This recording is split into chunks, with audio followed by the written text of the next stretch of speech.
Brydon's objective is that the auditor should inform, and he says that one aspect of informing the users is when an auditor resigns. When an auditor resigns, the reasons behind the resignation can provide a lot of information to stakeholders.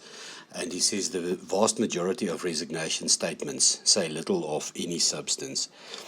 If the audit is supposed to inform, then this would be an opportunity to inform, and it should be used much better. The issue of an auditor's resignation and auditors not wanting to give the reasons seems to Brydon that the auditor's first instincts are not always to inform. And that does not look good for the auditing profession. And the auditing profession is supposed to now start informing. And he says that that could also be problematic for those that are trying to replace that auditor. As an example, he uses the 1MDB scandal in Malaysia, where 3 successive Big Four auditors have taken on the audit and resigned.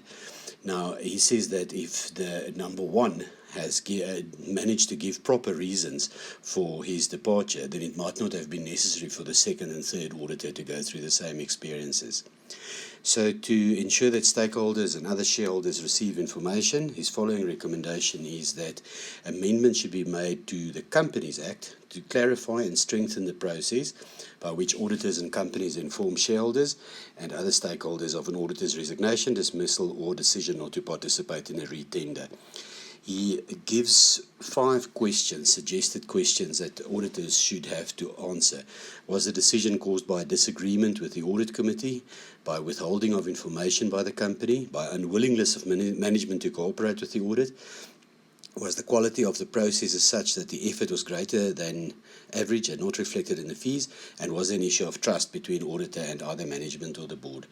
He thinks that if auditor is forced to answer these questions, then they might come up with the right reasons. Then he refers also to a general meeting. In the general meeting where the auditor is not going to be reappointed, there are provisions at the moment for auditors to make statements, to make a statement to explain to shareholders, and that is not used very well at the moment. He actually says that the fact that that is not used is an indictment on the investment community, because despite all the recent scandals, it is a surprise that the investment community is not using this better to question the auditors when there is a change in auditor. So his recommendation is that on the resignation or dismissal of an auditor, a company would be required to hold a general meeting within 42 days, 6 weeks, of receiving the letter of resignation or sending a notice of dismissal.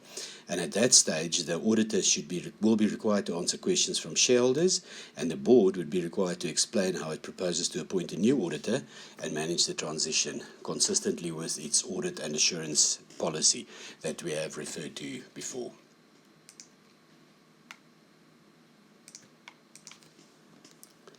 Then he also talks about tenure, whether it's good or bad for auditors to be in office for a particularly long time.